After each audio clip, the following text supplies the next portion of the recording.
All right, so we're going to go ahead and get started with our first of 3 work sessions today. This one is on the ACDA Lease. That's AO 2019-36. We'll go ahead and do introductions, starting with Mr. Compton. Not here. Oh, I'm here. Sorry. But Dick Training. Felix Rivera. Austin Davidson. Jackson Webber. Susanna Pratt. Steve Peterson. Chris Schutte, Director of Economic and Community Development. Alex Lipka, Chief Fiscal Officer. Also, both of us are board members on this. Okay. And I'm here from. Who's that? Who's the voice? Eric. Yeah. I think that's Eric Crow. Yeah. Eric, are you scoobing right now? I'm doing stairs. I'd like to be. He's in the staircase. He's in the stairwell. Are you in the ocean somewhere? He's in the staircase. Stairwell. All right, so I think we have a presentation by Mr. Schutte, and then we have a little bit of time for discussion. Just a note. Sure, Ms. Wimhoff. I know that we had talked about asking Mr. Halcrow and Ms. Acton here. I know Ms. Acton is out of state on a family issue. Is Mr. Halcrow, was he invited? Through the chair, I got invited by, I was asked by the clerk to lead this presentation. This is a municipal lease at the end of the day. ACDA, as a quasi-governmental agency, requires our legal services in reviewing their leases. So by all intents and purposes, this is an MOA lease. So I'm just as much a resource to you, Alex and I, as Andrew. Thank you, Ms. Wimhoff. And then actually, as a reminder, Mr. Dunbar will not be attending any of these work sessions today as he is on National Guard. All right, go ahead, Mr. Schutte. Great, thank you. If you have questions during this, feel free to stop. I apologize for the display brightness. It's kind of hard to see in here. Real quick, just a history for some of us, or at least a remembrance for some of us of how we got to where we are today. These are some headlines from 2015, which you can't really read in this light. I apologize. But as you may recall, one of the first issues that Mayor Berkowitz and Andrew Halcrow took up was the safety at the transit center, 6th Avenue Park Garage next door. There's been a number of incidents over the history of that building, including fires in the bathrooms, drug overdoses, etc. There was a community desire to address that issue, and ACDA, in the immortal words of Andrew Halcrow, decided to shut it and gut it. And try to redevelop that block to encourage better use of that block, if you will. So we got here today through a series of actions taken by the ACDA Board of Directors beginning in 2017, where they authorized, they went out for a competitive RFP, which is a process that we've used a lot in our redevelopment projects. And in that redevelopment RFP, which went nationally, they essentially asked for interested parties to propose on a redevelopment of that block with the requirement that transit would remain in the space, both physically on the curb and physically in the building, but that the redevelopment of the space beyond that would be up to the proposers. There were 3 proposers, one of which dropped out after round 1 and before round 2 started. Round 2, there were two proposers, and at the end of the day, the ACDA board selected proposer number 3. Proposer number 3 was Dave Irwin from the Irwin Development Group and his partner Mark Lewis. So this is just a series of resolutions from the past 2-3 years, actually, of ACDA's direction and selection of the proposer. Here's just a quick org chart, if you will, or summary chart of the deal structure. At the top of this image is ACDA as an entity. Of course, they are governed by a board of directors. To the left side of the screen, you see Irwin Development Group, and that includes all of the Irwin Development Group consultants, etc. And both parties negotiated and executed what's known as a development agreement. Development agreement is, for lack of a better metaphor, the sheet of music that we're all singing from together. And it's from this executed development agreement that the various milestones and requirements of this project come, including things such as financial close, design and engineering requirements, transit space, and what we're here for today, a ground lease. So in short, the ground lease, there's an AM attached to this ordinance that gives you the lease summary sheet, but we're going to go through some of those particularly the more important ones first.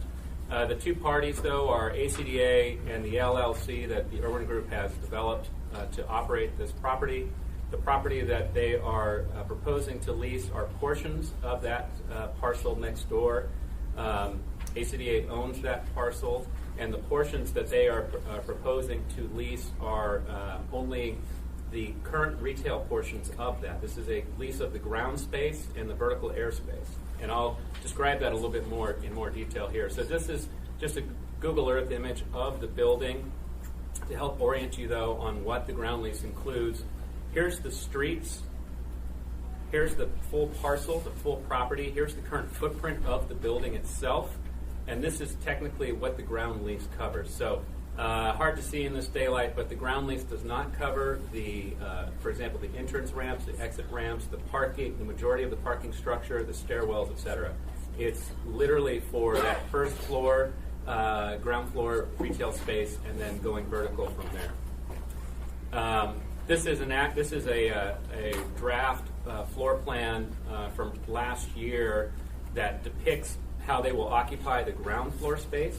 The ground floor in that building is unique because of the entrance and exit ramps. It's actually deeper than you would think, and this shows you the depth of that first floor. It's hard to read this key, I apologize. The blue portions are hotel portions, the orange portions are residential portions, at least as of this design, and that can change.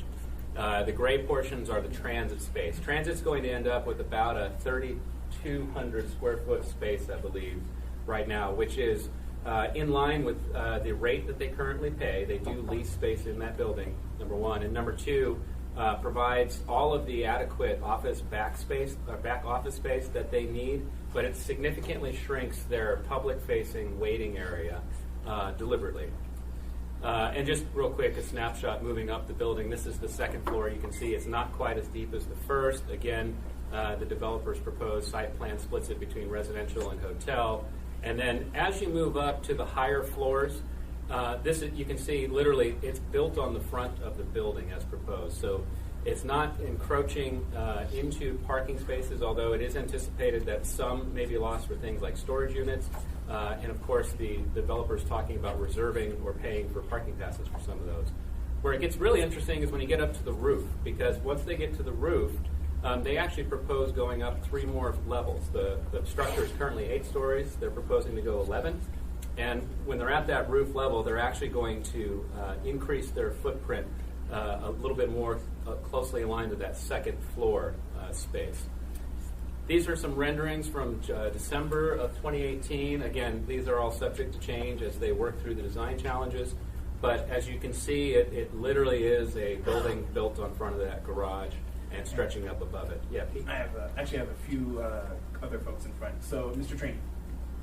I understand this is a 45-year lease with 2 10-year extensions. So we're talking about a 65-year lease in front of the semi. Correct. Do you have the SE to show us economic impact of this? We're going to get to that That's in a a long little bit. period of time. Yeah, we're going to get to that in a little bit. Beyond anybody will be on the semi, I guarantee you that. All right. Thank you, Mr. Train. Mr. Constant. Yeah, thanks. So you show the map that the entryways and exitways are not covered under the lease. I presume those continue to be managed then by ACDA.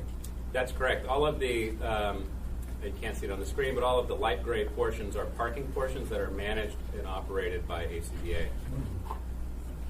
Thanks, Mr. Constant. Mr. Peterson.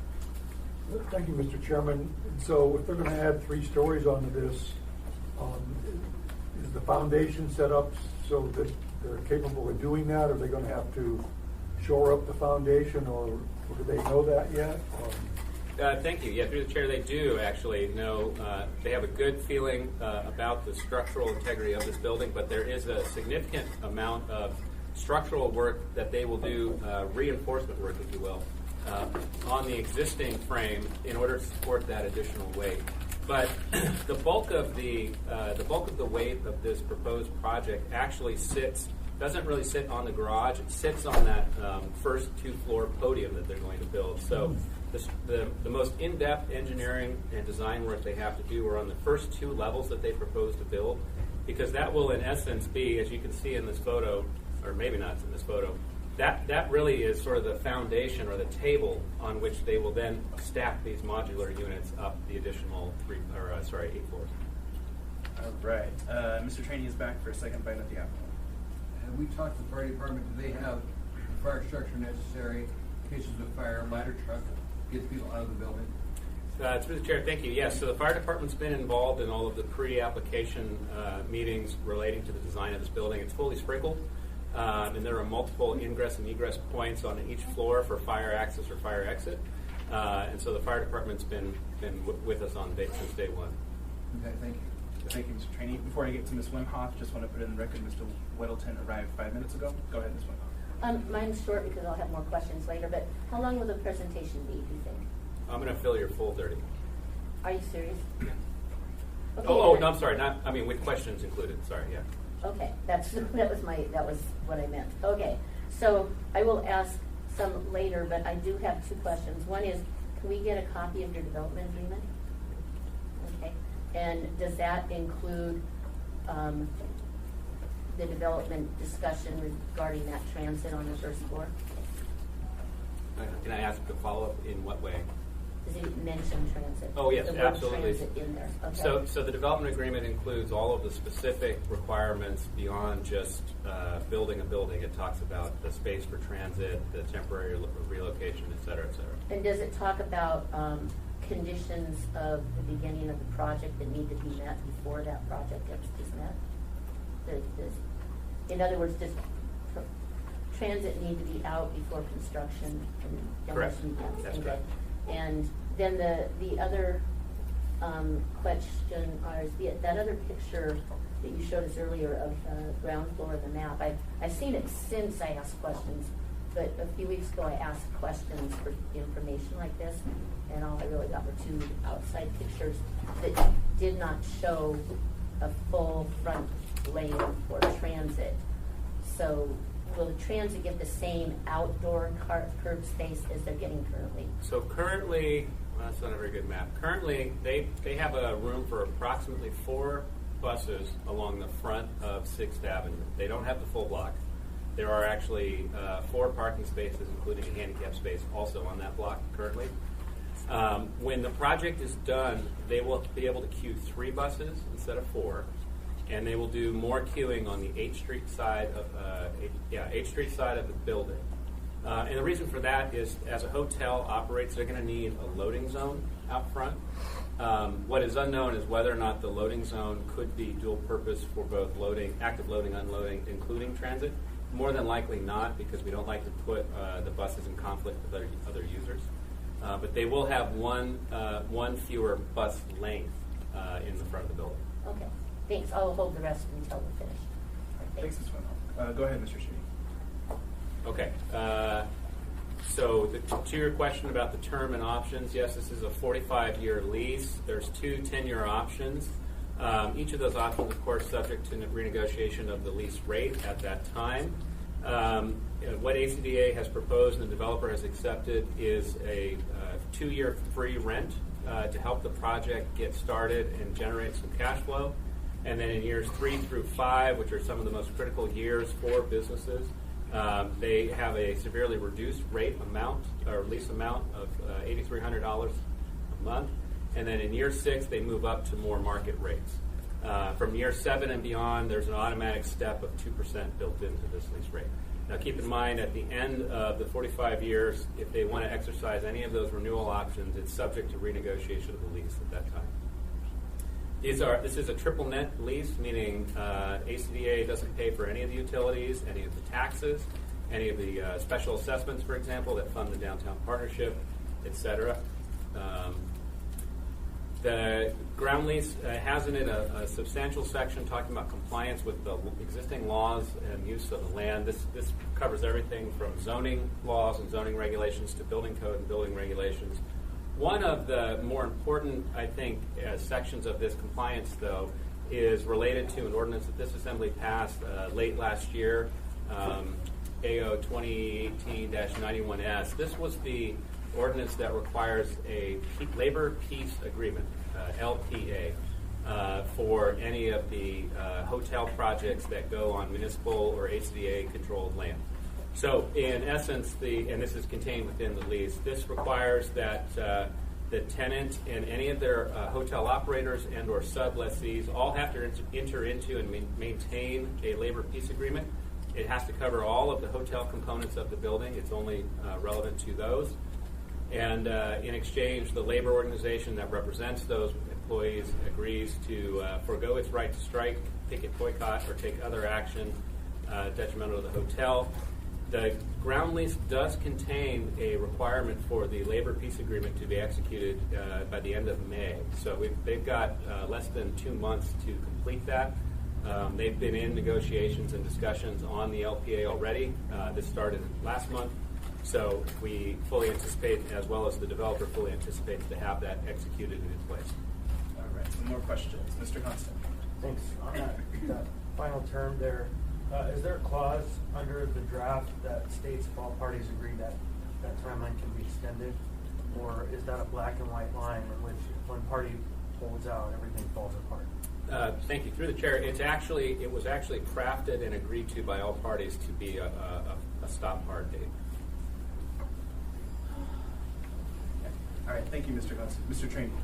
Chris, did they build anything to require a drugstore to be put in this building? We've talked for years about the need for a drugstore downtown. With all hotels, they're going to increase hotel room size here.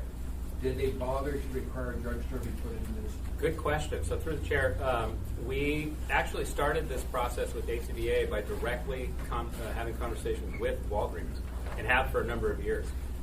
Much like grocery stores, though, they don't wait for the chicken to lay eggs. They need a population in a given area before they'll even consider opening a store. You can't open a grocery store and then build residents around it. So, long story short, there's no requirement in this ground lease or in the development agreement that a drugstore be a part of it. But I do think that by increasing the hotel rooms and by adding residential to this development, if I'm a drugstore owner, it becomes a lot more appealing to look at a downtown location, and we've got plenty of other locations we can work with a Walgreens or someone else on. I just wish there was some way, Chris, we could write a guarantee in here because my son's going to be needed downtown for a long time. Thank you. Thank you, Mr. Trainee. There for a 1 o'clock thing. Okay, okay, so we got a few more questions. Mr. Gates. I wonder if the default, if the agreement has default terms, what happens?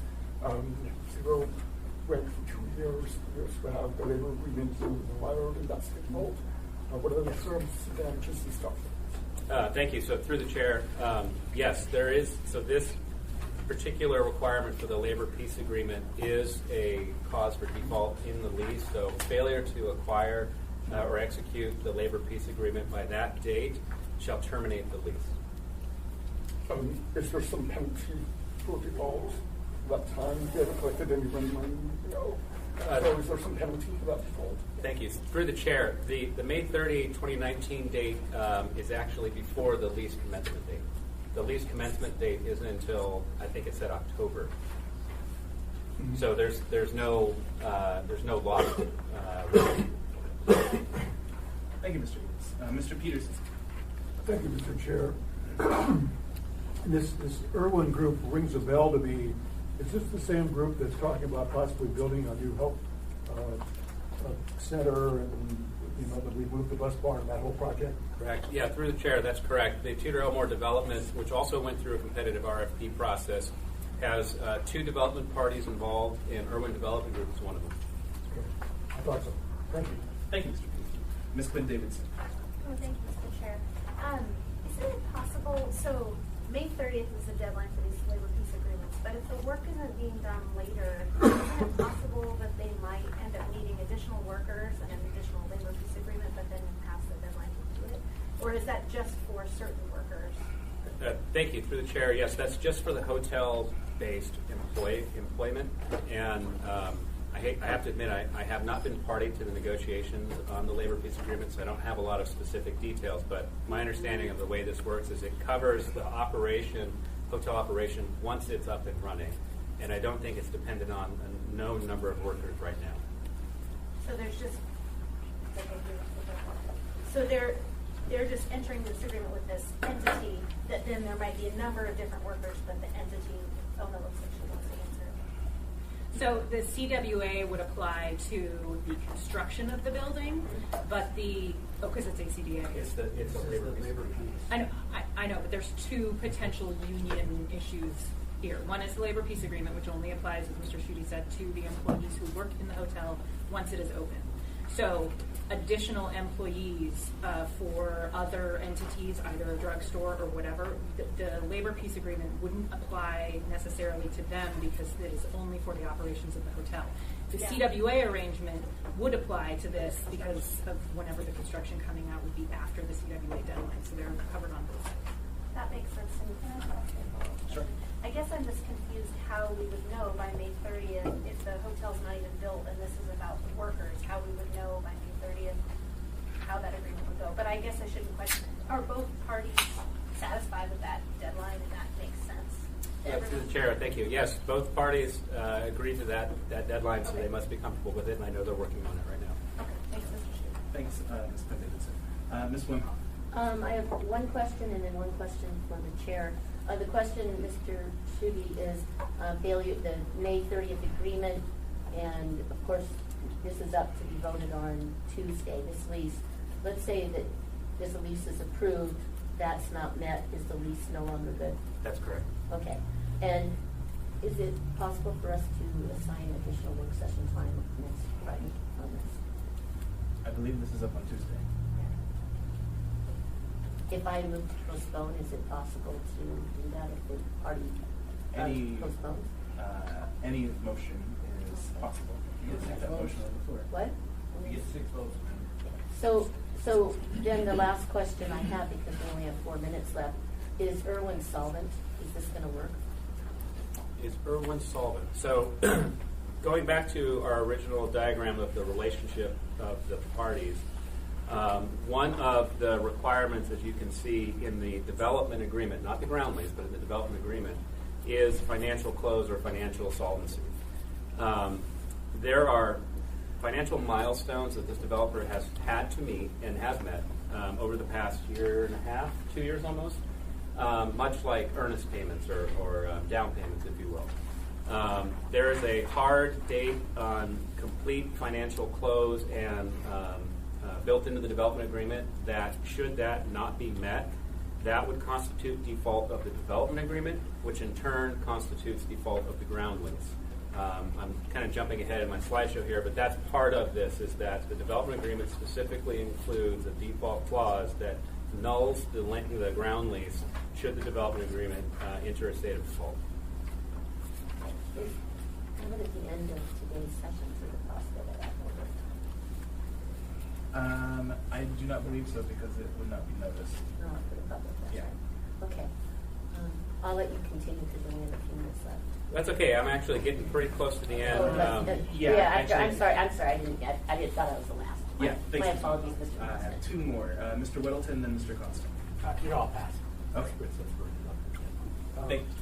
2 things, just a brief note on the relationship between all the parties and how they figured this out. This is an agreement, the labor peace agreement is between the developer and the hotel trades, and the developer will then, according to the agreement, require that whomever is his or her selected operator to comply with the terms of that agreement, right? And so, functionally speaking, it doesn't matter who comes later, as long as the developer today says, I agree to this, then that agreement will be subject to the next layer of negotiation with the new operator. So that's kind of how I understand that it works.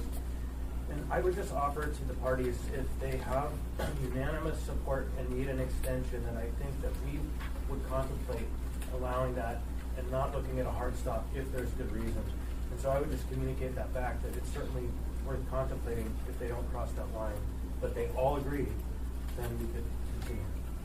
All right. Thank you, Mr. Constant. Should I go on? Okay, thank you. So that was the labor peace agreement. The last 4 slides are relatively mundane, which is why I think we're going to go quickly. This is, again, just a summary of what's in the lease term sheet. There's specific declarations of ownership. Primarily, as they build and improve this property, the tenant, the Irwin Development Group, they are the owner of that property, including being able to use that as collateral when they secure financing, et cetera. So That's pretty standard practice. They're leasing the ground from us. We're not going to own their building. They have the ability to do signage. They have the obligation to do maintenance and repairs unless there are problems with the garage itself, in which case, as the garage owner, we, ACDA, would do maintenance and repairs on that structure. The developer or the party has to hold us harmless. This is a pretty common indemnity clause. They must carry and maintain insurance. Again, a fairly standard clause.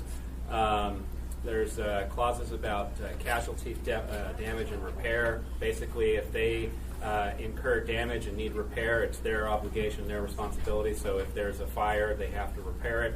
If there is a case where the damage or casualty is too severe and they're unable to reconstruct or repair over a certain amount of time, then we have the right to terminate the ground lease. And that would be in an extreme case, so we're not looking forward to that. This is the list of default clauses for the tenant.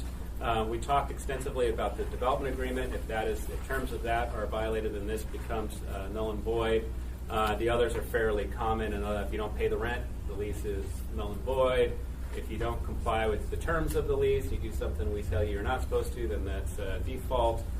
Or if the tenant becomes insolvent. So this is kind of to the question that you had earlier, Ms. Wemhoff. Insolvency is grounds for default on this. Likewise, ACDA has a few default clauses as well. And then lastly, and this is why it's in such small type, these are all sort of the boilerplate portions about remedies, the right of entry for ACDA to the premises, surrender upon termination. They have to give us back what they're leasing from us when the lease is up, et cetera, et cetera. So I'll leave barely a minute if you have any more questions. Yes, I think we have one more. Mr. Constant. So you described a ground lease that has on certain levels certain portions of the structure is being held by one party and a certain portion being held by another. How is that legally described? Because that seems like a pretty interesting challenge. You say you've got corner to corner to corner to corner, but then not this portion at this height and this portion at this height. How does that work? Yeah, thank you. Through the chair. So there is an actual exhibit that depicts, well, my picture is not very pretty. This is probably a better one. There's one that depicts the actual footprint of the ground lease that demarcates what is being leased and what is not. And that makes up the actual term of the lease. Does that help answer your question? Does it go floor by floor? Because it does, yeah. So floor by floor, because the first floor is so different than the second floor, than every floor above it. Okay. So it's very specific to the actual air rights. Thank you, Mr. Constant. Any more questions before we end this work session? Go ahead. Yeah, I just think you may be able to extend this after the other work sessions. I've double checked with arbitraries, but I'm not sure you can. So I wonder if you could continue it to that or suggest to the body that we want to continue it to that. And if we can't do it, we won't do it. But I don't see why you couldn't really. You've got the 3:30 scenario. We try to start at 3. But is that something that you would like to talk about? I've made 2 requests, sent a few emails. One, the first time I requested this meeting. The second time I requested it with a discussion of Mr. Halco and Ms. Acton being here. And I also made note that a half hour was not enough. And I just want that on record that I have requested more time prior to this meeting, and that I feel that we needed more than half an hour and we didn't get it. So I don't know if it was my communication skills or a mix of things that we didn't get the entire hour. But I just want that on record that I did request that. So then you don't feel like we should continue this afterwards? I do feel like if we could, we should. I think there's more questions, but I will do with the will of the body, of course, as always, and the chair. Okay. All right. Well, I would prefer to know if we actually can, because I want to make sure that we're following our public notice requirements. Yeah, and we have another one right now. But I guess the attorney's point was move to continue. Then if you can't continue, you can't continue, but then you haven't closed it. And that way you are still legally open and not a violation of open meeting rules. So could I move to continue? So I'm seeing nods from the lawyer. So, okay. So who would like to make I would like to move to continue this work session. Okay. And anyone need a second to that? I'll second. Okay. So if we can do it at 3 p.m., then we will continue with them. Go ahead and close this work session. And then now I'm going to open up ACDA again. Yeah, thank you. We're going to do just really quick. So if you get it, Felix Rivera. Gretchen Wemhoff. Pete Peterson, John Littleton. And Mrs. France is in the room, so go ahead. Oh, I would like to move that we continue our ACDA discussion to 3 o'clock this afternoon. Is that correct? So after the 2 to 3 p.m. After the 2 to 3 p.m. work session. Yes. How about putting a time on it for an hour? 30 minutes. I'm content with 30 minutes. Okay. For 30 minutes. I'll second that. All right, thank you. Anyone opposed? Seeing none, closing that one. And thank you. All right, we're going to go ahead and open this work session for up to 30 minutes, hopefully not that long. And we're going to go ahead and do introductions, starting with Mr. Constant. Christopher Constant. Big training. Felix Rivera. Gretchen Wemhoff. Susanna France. Pete Peterson, John Littleton. Chris Schutte, Office of Economic Community Development. And Ms. Clint Davidson is here. Yeah. All right. So go ahead, Ms. Wemhoff. Okay. So thank you very much for doing this. And I had some more questions. I don't want my involvement in this work session to appear that I'm not approving or disapproving the lease. I just have some questions that I think are really important for understanding it. And I had asked some questions several weeks ago, and I don't think the answers were as clear as they should have been. But I also had some follow-up questions, and they weren't answered. So if there is evidently a construction or an agreement that you mentioned, and you're going to share that with us, you called it a development agreement? Okay. And does that development agreement talk about a timeline? Through the chair, a timeline for what? For starting development on this property? Through the chair, yes. The development agreement sets out the milestones, including dates for certain activities such as financial contributions, submitting plans, et cetera, et cetera. Okay, so if we, for some reason or other, if this is not voted on by the Assembly on Tuesday, will that interrupt that development agreement? Through the chair, yes. And it does more than the development agreement, affect the development agreement. This is a critical piece in the financing. In order to secure financing for the development, the developer does require a ground lease that demonstrates that they have the right to use the property, to construct the property in the way that they're trying to get financed. Okay. So I think there's certainly an interest from that party in seeing this agreed to. Okay. So what I'm hearing then is that they need this in order to get more financing to be able to do this project. And if we don't do this and they can't get the financing, it's not good for anybody. Through the chair, that's correct. Okay. So then on that end, is there a deadline? Let's say we sign this ground lease. Is there a deadline that then follows up when construction must begin? I know that you said it starts, gave a date earlier about when the ground lease will be effective. Is later this year? Through the chair, that's correct. The ground lease and the timeline that you're referring to as far as construction or other milestones are not necessarily in sync. The ground lease envisions a time of about October, I think, is when they commenced the ground lease. I'll have to look at it again. Construction was slated or is slated to start in August. So you can see already there's a 2-month sort of window, if you will, between ground lease payment, or not even payment, but ground lease clock starting and the construction commencing. Okay, and I know this, you mentioned earlier when we were not in session that this may or may not involve the transit center, but I bring this up only because of that deadline, that push of we need to be able to start building this, and we of course have a transit system that is going to have to move. And the original plan on our side, but not necessarily all the parties involved, are saying they understood, is that we did testing, we did bus driving around, we did parking practice, that we could potentially rent the bottom of the J.C. Penney's parking garage. But now the developer who's developing the transit center purchased the parking garage, and so that option is now out. So the transit center needs to find another place, is that correct?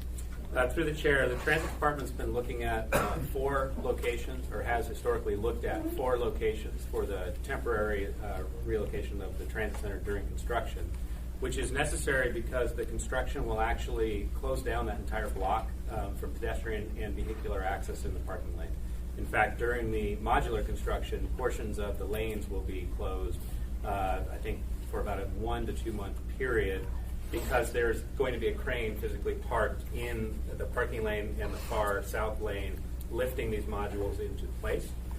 What that requires is a temporary relocation of the transit offices, obviously, and then of course loading, et cetera, on 6th Avenue gets affected. So they've looked at, they have 4 sites that they looked at. JCP rose to the top, the home store rose to the top as the best site, and now that that's no longer available, they're working down the list.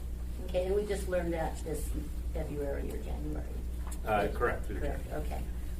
And so I guess the next question is, and I'm only asking this because I really want to understand the power of this lease that we're signing. If, for some reason, the Muni can't get transit out of that building in time, are we in any danger of being out, what do you call that? It's in breach of contract. Through the chair, the development agreement controls the timelines that you're referring to. If either party is going to have problem meeting milestones, then the development agreement most likely would be amended. It has been, by the way, 3 times thus far. It's a mutual relationship between ACDA and the developer. They're both interested in a positive outcome, and so if problems arise, they work together to solve those problems. Should transit, let's just imagine, decide not to move and say, well, we're not moving because we wanted JCP and now we can't have it, that would constitute default on behalf of ACDA in the development agreement. The development agreement, if it goes into default, the lease is null and void. Okay, and that's fine. And are we going to lose any money? I can't speculate on that. Okay. And then I guess the last question, I'll let my colleagues take over if they have any questions from all that. How long does it take for that transit company to figure out where their new place would be? I mean, talking about the cost. I understand ACDA will pay the cost of moving transit. That was one question I had that finally got answered. But how long do they need? Through the chair, the transit department, the biggest time obstacle for a transit temporary relocation is not the amount of time it takes to plan it or even the amount of time it takes to physically move it. It's the lead time needed for any sort of route or schedule changes that may result from that. So, for example, the previous plan of moving from 6th and H to approximately 6th and E or D Street doesn't seem like much of a move. However, it could add up to 10 to 15 seconds per route. As you compound a 10 or 15 second delay down the entire chain of stops, you can see that it's going to have an impact. So for transit, the planning exercise of any sort of temporary relocation and how long that window is depends on sort of the impact to the route. As a good transit system should, they want to give riders plenty of advanced warning. They want to make sure that the times that they come up with any change are accurate so that people can count on it. And for that, they estimate about a 6-month window to bring the public along with any route change that may happen. The one caveat to that is a change that does not involve significant shifts. So, for example, one of the sites that they've been looking at is the parking lot directly across the street from the current location. Back of napkin shows very little delay, if any, to that relocation. So would it have a downstream effect? Probably not, and that could perhaps have a shorter time horizon. But I think in the interest of the riders, People Mover is extremely focused on keeping riders informed, keeping riders happy, and so a longer window probably benefits that. Thank you. Thank you, Ms. Winhoff. Good questions. Mr. Train. Chris, Gretchen was talking about JC Lease park lot. Has that been checked for structural defects? I understand a while back they had some analysis that was not structurally sound. It needs to be taken down. Yes, through the chair, the 60-year-old building at 6th and B has seen better days. It is still structurally sound. It is not deficient. It's not going to be condemned anytime soon, but it has lived long past its useful life. In fact, that's the primary driving factor in it coming off the table as a possible temporary location, because the new buyer of it recognizes the liability of that building and plans to remove it as quickly as possible. Thanks, Chris. Go ahead, Ms. Webb. And the buyer is the same person as the developer of this project that needs transit out. Correct. All right. Go ahead, Mr. Prince. Thank you, Mr. Chair. Going back to Ms. Wimhoff's question about will we lose money, the MOA, I mean, how would you characterize the financial risk of this project or this lease? So through the chair, the municipality doesn't stand to lose money from the lease, the ground lease in any way. ACDA, who owns the land and is the landlord, they currently lose money on that facility on a daily basis, and it's primarily driven by the cost of maintaining that facility, namely the security presence. So in ACDA's eyes, even during the 2-year window when they are not receiving any rent, they feel like they're going to be better off in the long run.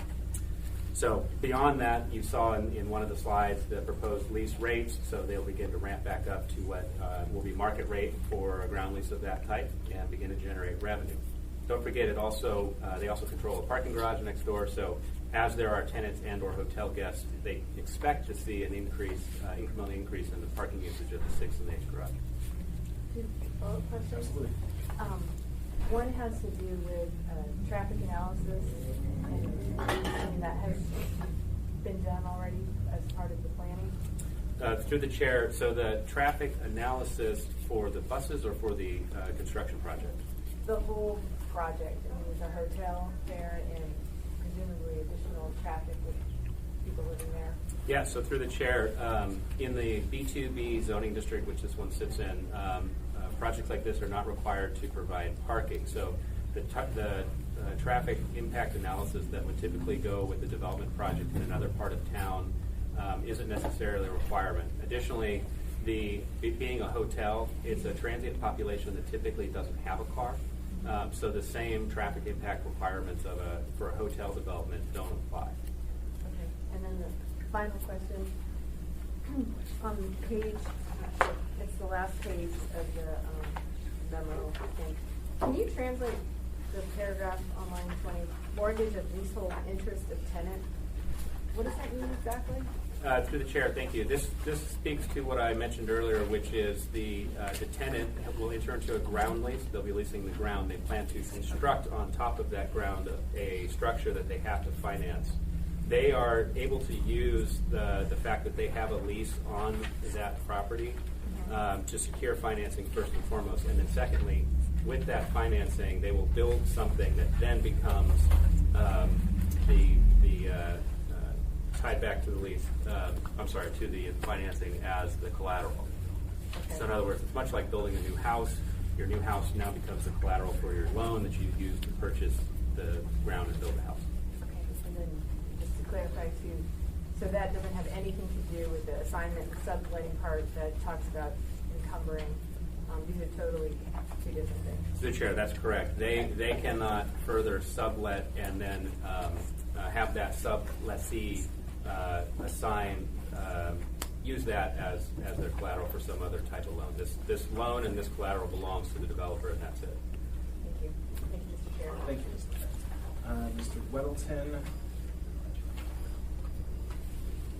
A little bit unrelated, but on Suzanne's points on the traffic. So we have kind of in our plan where we would make all the streets 2 ways, and DOT's no way, no how, because that's our moving cars fast. But you want to block it off for 2 months. So that kind of offers an opportunity for a good experiment, I think, to see where does the traffic go? Do we truly have gridlock? Are you planning on maybe making another street 2-way, the other half in a couplet or something? So through the chair, Closing down lanes on 6th Avenue is not something that's new to us. We've done it a lot. In fact, we had 6th Avenue for the block between C and A closed for a year and a half as we constructed the museum expansion recently.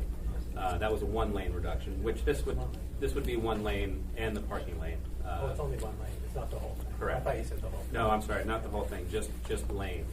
So traffic continues to flow, but being in my past life, somebody who closed 6th Avenue regularly for special events, people find a way around it. Typically, they go to night. Thank you, Mr. Middleton. Mr. Tring. Chris, financing.